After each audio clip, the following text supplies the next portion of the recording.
So దీంట్లో 2047 విజన్లో గతంలో is of doing business అనేది చేసాము, సక్సెస్ అయ్యాము. బట్ ఇప్పుడు స్పీడ్ ఆఫ్ బిజినెస్ అంటున్నారు, స్పీడ్ ఆఫ్ డూయింగ్ బిజినెస్ అంటున్నారు. ఏంటి అంటే is of doing is business, speed of అంటే ఇప్పుడున్న పరిస్థితుల్లో ఎంత స్పీడ్గా చేస్తే బిజినెస్ అంటే ఫలితాలు తొందరగా త్వరితగతిన అందుబాటులోకి వస్తే కనుక ప్రజలు మెరుగైన జీవన విధానాన్ని అందుకుంటారనేది speed of business. Everything speed you know అంటే మరీ అంటే పర్మిషన్స్ తొందరగా ఇచ్చేసేయాలి వితౌట్ ఎనీ, అంటే నేను బ్లాంక్ చెక్ రాసిస్తాను మీరు రాండి అంటున్నారు కదా. అంటే నేను అదే అంటున్నా, అక్కడ ఎవరు చిత్తశుద్ధిగా ఉండాలి? అధికారులు. ఇప్పుడు మీరు ఒక 500 కోట్లు పెట్టి మీరు ఆంధ్రప్రదేశ్లో బిజినెస్ పెడతానన్నారు అనుకోండి, మీరు గత గవర్నమెంట్లో మీకు ఎందుకు ఇండస్ట్రియలిస్టులు రాలేదు? ఎలక్ట్రిసిటీ మీద ఇష్టం వచ్చినట్టు మీరు ఛార్జీలు పెంచారు గత పరిపాలనలో. ఇండస్ట్రీస్ వచ్చినప్పుడు కమిషన్లు అడగడం, పారిపోరా అండి? ఎందుకు ఉంటారు? నేను అదే అంటున్నా, government officers corruption in every department. వాళ్ళు గనక చిత్తశుద్ధితో ఉంటే గనక, ఇప్పుడు మీరు 500 కోట్లు పెడతాను అంటే మీకు చిత్తశుద్ధితో నిజాయితీగా మీకు ఇవ్వాల్సినటువంటి సబ్సిడీస్, మీకు ఇవ్వాల్సినటువంటి ఫెసిలిటీస్, ఇన్ఫ్రాస్ట్రక్చర్, ఎవ్రీథింగ్ మిమ్మల్ని ఏమి ఇబ్బంది పెట్టకుండా మీకు ఇవ్వగలిగితే మీరు పాజిటివ్గా ముందుకు వస్తారు. అదే స్పీడ్ ఆఫ్ డూయింగ్ బిజినెస్. అదే స్పీడ్ ఆఫ్. అది మీతో పాటు మీరు ఇంకో 10 మందికి చెబుతారు, ఇంకో 10 మందికి చెబుతారు. ఆంధ్రప్రదేశ్లో మనకి ఇబ్బందులు లేవు, ప్రాబ్లమ్స్ లేవు, very good governance, we get immediate approvals, transparency ఉంది, so everything we can invest without any issues అనే ఒక మెసేజ్ ఇండస్ట్రియలిస్టులకి వెళితే కనుక డెఫినెట్లీ చంద్రబాబు నాయుడు గారు కెన్ రీచ్ హిస్ గోల్స్. ఇంకోటి ఏంటంటే ఈ మధ్యకాలంలో చంద్రబాబు గారు చెప్తుంది, గతంలో లాగా మీరు హార్డ్ వర్క్ నమ్ముకోవద్దు, స్మార్ట్ వర్క్ చేయటం నేర్చుకోండి అని అంటున్నారు. ముందు చంద్రబాబు నాయుడు గారు ఎక్కువ హార్డ్ వర్క్ చేస్తారు. అవునండి, నేను స్మార్ట్ వర్క్ నేర్చుకోవాలి. ఇప్పుడు జనరేషన్ అలాగే ఉంది. ఆయన పదే అన్ని రివ్యూ మీటింగ్ లో చెప్తున్నారు. అవును, ఇప్పుడు నేను 6 తర్వాత అసలు సచివాలయంలో ఉండదు మీరు వెళ్ళిపోండి అంటున్నారు. ఒకప్పుడు ఆయన 24 గంటలు 20 గంటలు చేశారు. నేను కూడా ఉండలేదని చెప్తున్నారు. ఈవెన్ నేను ఇది కూడా 2047 లో భాగమా? అంటే చంద్రబాబు నాయుడు గారి బహుశా ఇప్పుడు తెలుసుకుని ఉంటారు, ఆయన ఫ్యామిలీ లైఫ్ని మిస్ అయ్యారు కదా. సో డెవలప్మెంట్తో పాటు మెరుగైన జీవన విధానంతో పాటు క్వాలిటీ టైంని ఫ్యామిలీతో స్పెండ్ చేయాలి. సో గాడిదల్లాగా హార్డ్ వర్క్ కాకుండా smart work, with in smart work తోటి రిజల్ట్ ఇవ్వడం, థాట్ ప్రాసెస్ చేంజ్ చేయడం. సో అంటే work life, professional life and personal life balance చేసుకోండి. So spend with your quality time with your family అనేది ఆయన point. అంటే రాబోయే రోజుల్లో ఇన్నోవేషన్ ఎక్కువ ఉంటుంది, ఇలా చేస్తే ఇన్నోవేషన్ ఉంటుందనేమో ఆయన ఆలోచన. అంటే ఒకటండి, అంటే సంతోషంగా ఉండాలి. ఆయన 2047లో ఆరోగ్యవంతంగా ఉండడం, సంతోషంగా ఉండడం, హ్యాపీ ఇండెక్స్ కూడా తయారు చేసినట్టు. అది అంటే ఏ రాష్ట్రమైనా ఏ దేశమైనా ప్రజలు హ్యాపీగా ఉంటే, ఇర్రెస్పెక్టివ్ ఆఫ్ జీడిపి ఏదైనా పక్కన పెట్టండి, అదే సక్సెస్.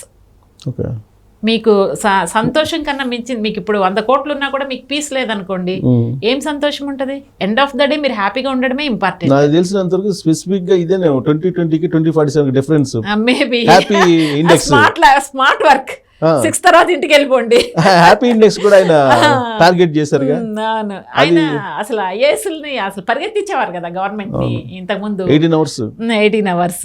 సో అది అంటే అన్ని యాంగిల్స్ లో నుంచి అంటే ఆయన కూడా ఒకటి అన్ని చేసుకొస్తున్నప్పుడు every stage is a learning stage for Chandrababu Naidu garu also. He is not exempted for ever, life long మనము స్టిల్ మనము ముసలాళ్ళం అయ్యే వరకు కూడా వీ కెన్ లెర్న్. ప్రతి మనం చేసే పనిలో లాస్ట్ ఇయర్ ఏం చేసాం, కింద సంవత్సరం ఏం చేసాం, ఇప్పుడు మెరుగ్గా తక్కువ టైంలో తక్కువ డబ్బుతో ఎక్కువ ఫలితాలని, అది ఇప్పుడు చంద్రబాబు నాయుడు గారు చెబుతున్నారు. ఇంకోటి ఏంటంటే ఇంతకు ముందులాగా మీరు ఎక్కడికి వెళ్ళవసరం లేదు, మీ ఇంట్లో నుంచి మీరే పని చేసుకోవచ్చు. కరెక్ట్, వర్క్ ఫ్రమ్ హోమ్ ఏంటది రాబోతుందా రాబోయే రోజులు? అంటే ఆయన ఏమంటారంటే వర్క్ స్టేషన్స్ అనేది ఒకటి పెడుతున్నాము. సో ఇంటర్నేషనల్ కూడా మొత్తం మారిపోతుంది. ఇంత ముందులాగా ఆఫీస్కి వెళ్ళాల్సిన అవసరం లేదు, ఇంట్లో కూర్చొని పని చేసి మీరు సంపాదించవచ్చు, కోటీసులు కావచ్చు అంటారు ఆయన. కరెక్టే కదా. ఎందుకంటే ఇప్పుడు ఆఫీసులు కూడా, ఇప్పుడు మీరు ఒక 100 మంది ఎంప్లాయీస్ ఉన్నారనుకోండి, 100 మందికి సరిపడా ఇన్ఫ్రాస్ట్రక్చర్, ఆఫీస్ రెంట్, ఇన్ఫ్రాస్ట్రక్చర్, ఏసీలు మొత్తం అన్నీ కూడా కాస్ట్ టు ద కంపెనీ. దాని బదులు మీరు 75 మెంబర్స్ని వర్క్ ఫ్రమ్ హోమ్ ఇస్తే very 25 members who are required to work at office. 25 మెంబర్స్కి సరిపడా ఇన్ఫ్రాస్ట్రక్చర్ అంతే, ఆఫీస్ అంతే తీసుకుంటే మీ కాస్ట్ తగ్గుతుంది. కాస్ట్ తగ్గుతుంది అంటే టు దట్ ఎక్స్టెంట్ ప్రాఫిట్ పెరుగుతున్నట్టే. అలా వర్క్ ఫ్రమ్ హోమ్ ఇచ్చారనుకోండి, రిజల్ట్ ఈజ్ సేమ్.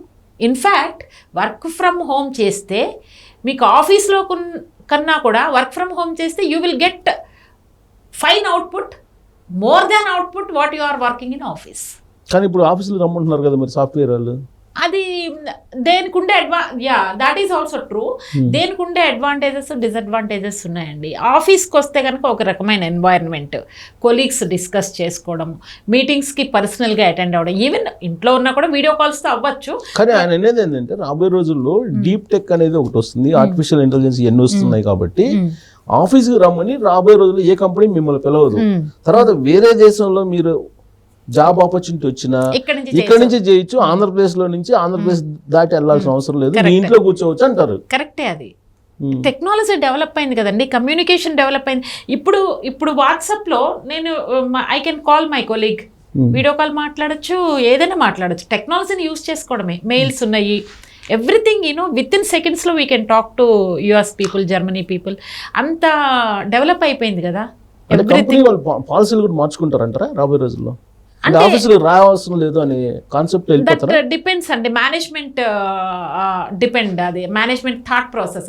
ఒక మేనేజ్మెంట్ రండి, ఎంప్లాయీస్ అందరు రండి, కలిసిమెలిసి పని చేసుకుందాం, ఏదైనా ఉంటే రిజాల్వ్ చేసుకుందాం, దట్స్ దేర్ థాట్ ప్రాసెస్. నాకెందుకు ఎండ్ ఆఫ్ ద కొంతమంది management end of the day I need result. నువ్వు ఎక్కడి నుంచి అన్నా చేయి, నాకు అనవసరం, ఐ నీడ్ రిజల్ట్. నాకు ఎండ్ ఆఫ్ ద డే మీ ద్వారా నాకు ప్రాఫిట్ ఎంత వస్తుంది అని ఇప్పుడు అనుకుంటున్నారు.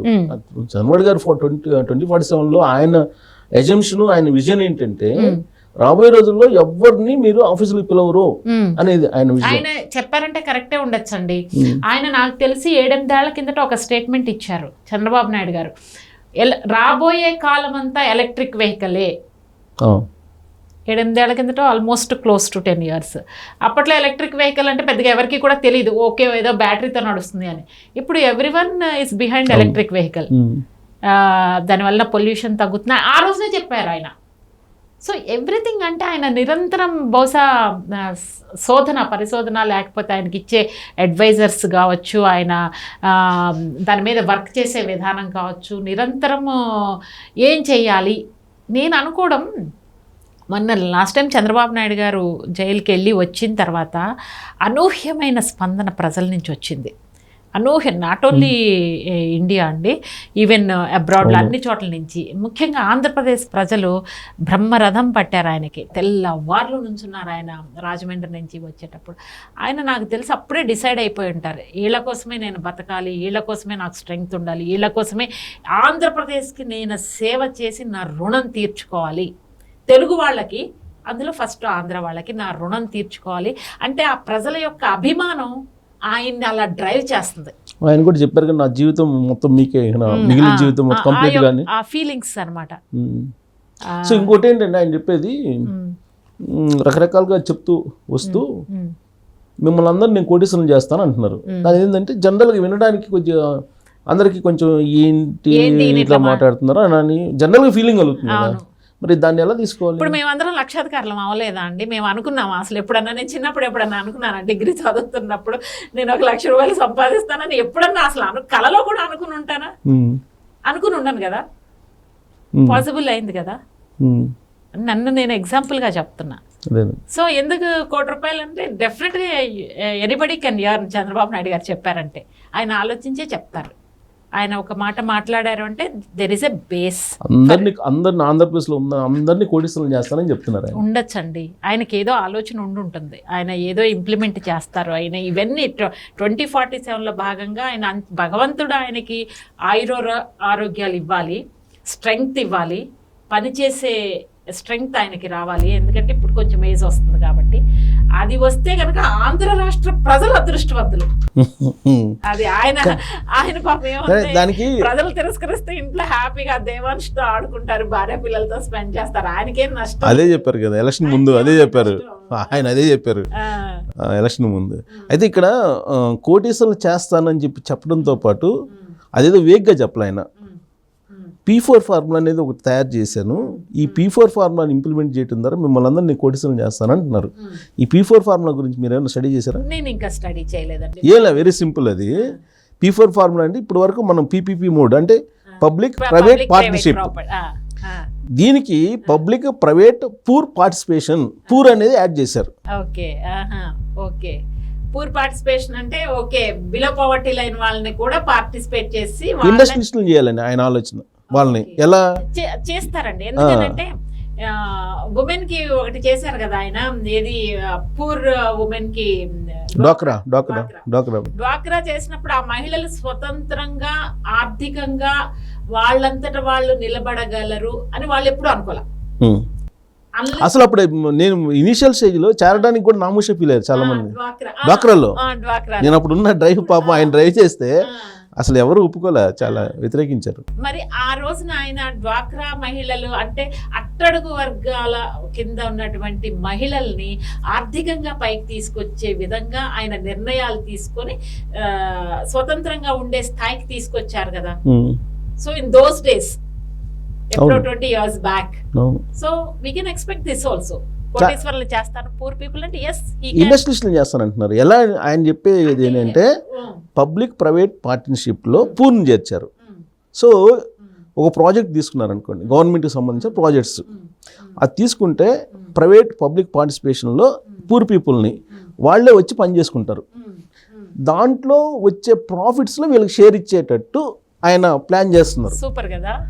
అది P4. అది ఆల్మోస్ట్ చాలా మందికి అర్థం కాదనుకుంటా, నాకు తెలిసి.